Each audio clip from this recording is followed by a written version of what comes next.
Apalagi dari saya melesat lebih lagi.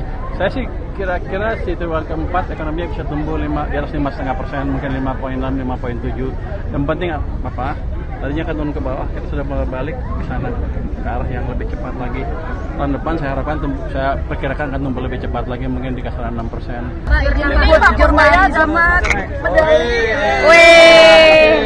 Sebagai finisher Rapor to Journalism, terima kasih Pak supportnya untuk jurnalisme berkualitas, jurnalisme yang berintegritas dan setia pada kode etik. Cakap ya Pak ya. Terima kasih Mbak. Thank you Pak. Makasih. Oke Pak Purwaya, ceritain dong keseruannya tadi running hari ini gimana? Wah, larinya seru banget, yang lari di situ banyak banget, jadi Car Free Day-nya lebih ramai dari biasanya. Tapi untuk saya sih capek. Saya makanya nggak full, banyak jalannya. Oke. Pak, ini kan juga semangatnya adalah untuk mendorong sinergi, kolaborasi untuk mendukung jurnalisme yang baik. Kalau Bapak juga tadi ikut lari, melihat itu seperti apa Pak? Saya pikir bagus. Tadi juga saya sempat diskusi dengan pemret-pemretnya. Mereka ngeluh katanya bisnis jurnalisme dia lagi turun. Saya bilang ya itu karena Anda kemarin-kemarin nggak protes cukup banyak sehingga ekonomi jatuh, Anda diem aja. Ke depan mesti kritik, kasih masukan biar kita nggak jatuh lagi ekonominya. Jadi ekonomi lambat, jurnalis juga berdosa. Oke, Pak, ini kan sudah mau memasuki kuartal 4. Kalau Gubernur BI kemarin bilang ekonomi akan melesat. Kalau dari catatan Pak Purwaya sendiri seperti apa? Apalagi dari saya melesat lebih lagi. Saya sih kira-kira di triwulan keempat ekonominya bisa tumbuh di atas 5,5%, mungkin 5,6, 5,7. Yang penting apa?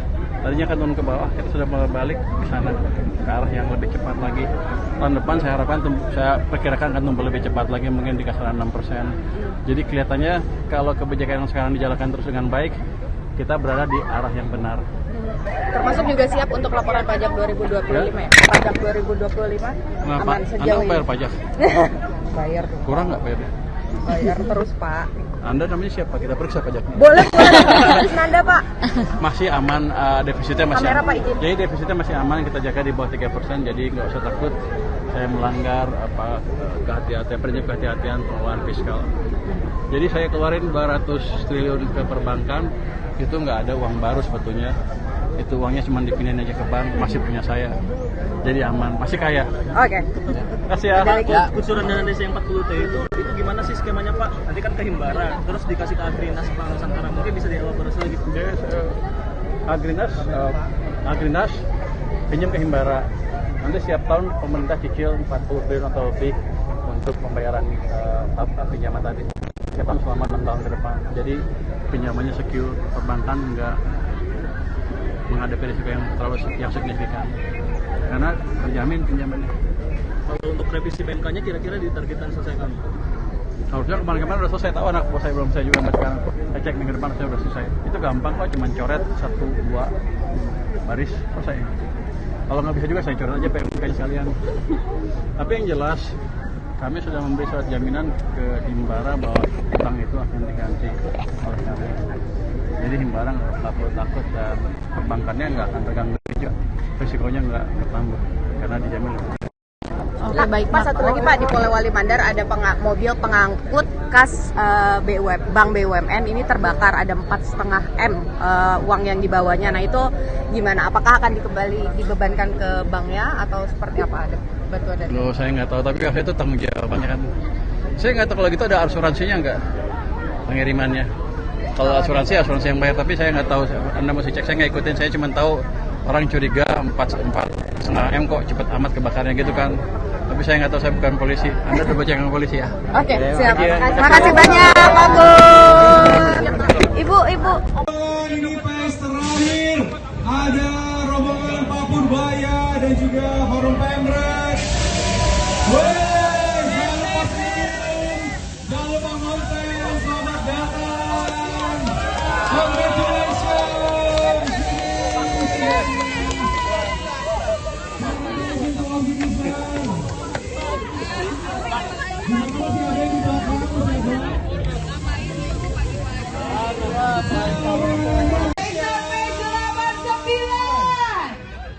Ya, disapu dulu yuk, biar kita dapat kertas warna-warni lagi yuk.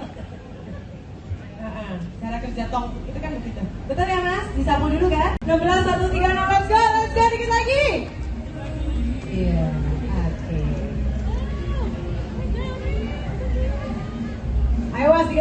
Mas, let's go.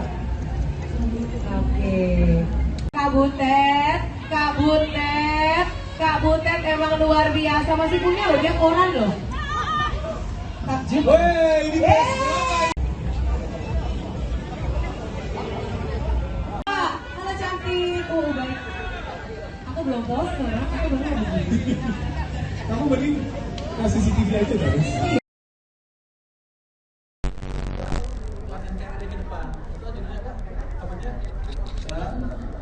Good journalism. Good journalism. Yang saya lihat berapa tahun AMD, jurnalisnya mingkem semuanya. Kurang alat, nggak pernah kasih kritik. Akibatnya ekonomi kita susah. Jadi ke depan Anda praktislah good journalism, kasih kritik yang baik, tapi kasih pembacaannya juga kalau bisa. Ini kan jurnalis adalah kalau yang lagi kritik yang mengendalikan arah kita ke depan kan termasuk jurnalis juga. Kalau enggak kita semua salah arah tanpa yang tahu. Terima kasih semuanya, good journalism. Koreksi saya yang baik. Kalau saya salah, tolong kasih koreksi biar kita arahnya benar. Terima kasih. Assalamualaikum warahmatullahi wabarakatuh. Terima kasih Pak Purbaya, selamat berjalan kegiatan selanjutnya dan foto dulu dengan Pak Eno ya. Foto dulu Pak Eno. Siap. 1, 2, 3. Sekali lagi. Diperkenalkan dulu siapa dan dari mana Mas? Oke, nama saya Raditya Wijaksono dari Liputan 6 SCTV. Mas Radit, izin Mas ini memakai kostum yang menarik juga nih Mas di event ini. Sebenarnya apa sih yang ingin disuarakan Mas? Kostum ini tuh sebenarnya bentuknya TV ya, karena saya bekerja di TV, di News TV, dan di sekelilingnya itu banyak pesan-pesan. Di sekelilingnya banyak pesan-pesan ya, yang isinya adalah pesan-pesan untuk good journalism. Saya yakin banyak sekali jurnalis di luar sana yang sudah menerapkan good journalism. Saya membuat ini cuma ingin menambah semangat lagi aja bahwa kita harus tetap berpegang teguh pada good journalism agar Indonesia semakin baik, kira-kira gitu Mas.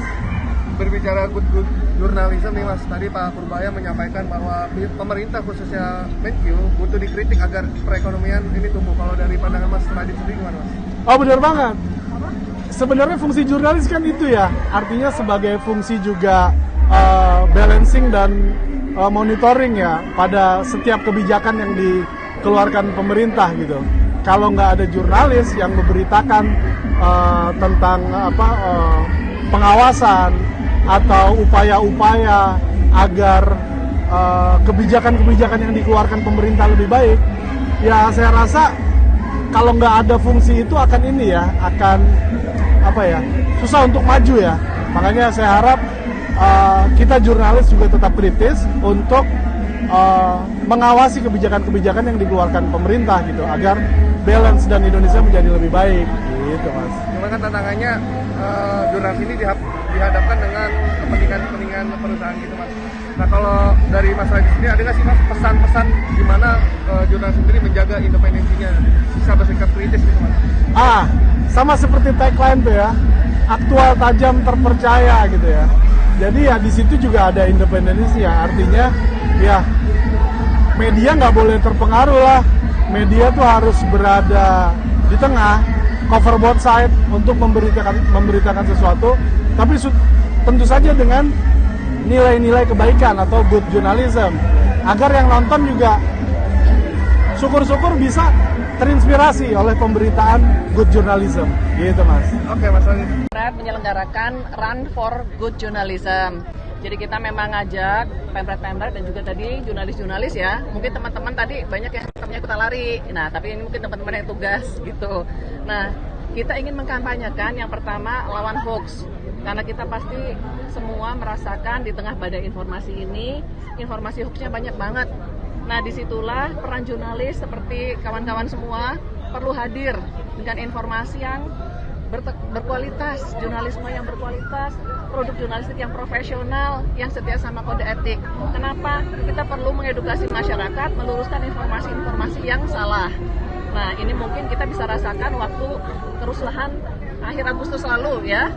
Nah, jadi media mainstream saya rasa berperan sangat besar untuk meluruskan informasi-informasi yang nggak karu-karuan tuh, gitu.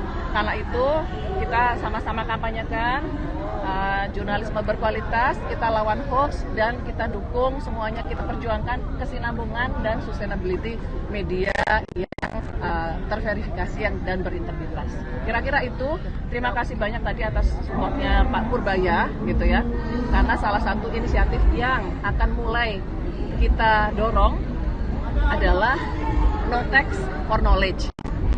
No Text for Knowledge ini maksudnya adalah untuk lembaga-lembaga institusi jurnalistik yang bagus, yang terverifikasi, yang memberikan edukasi dan informasi yang benar, kalau bisa dikurangi pajaknya. Gitu kira-kira supaya kita semua sustain dan negara ini punya informasi serta edukasi yang baik untuk seluruh masyarakat dan generasi ke depan. Kira-kira itu teman-teman, ya.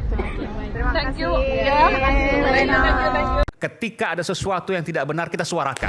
Ya bagaimana semua terangin dia sedungu ini? Ini manusia pecundang yang sangat merugikan bangsa kita ini. Saatnya jadi member eksklusif di channel YouTube Official iNews. Tantang lagi para tambah sumpah jatah Al-Quran. Dia pengen masuk TV. Konten premium yang tidak tayang di TV. Live interaction. Halo pemirsa iNews, ini baru selesai. Emoji dan badge spesial. Reakses konten pilihan. Klik YouTube Official iNews. Join member hanya Rp10.000 per bulan.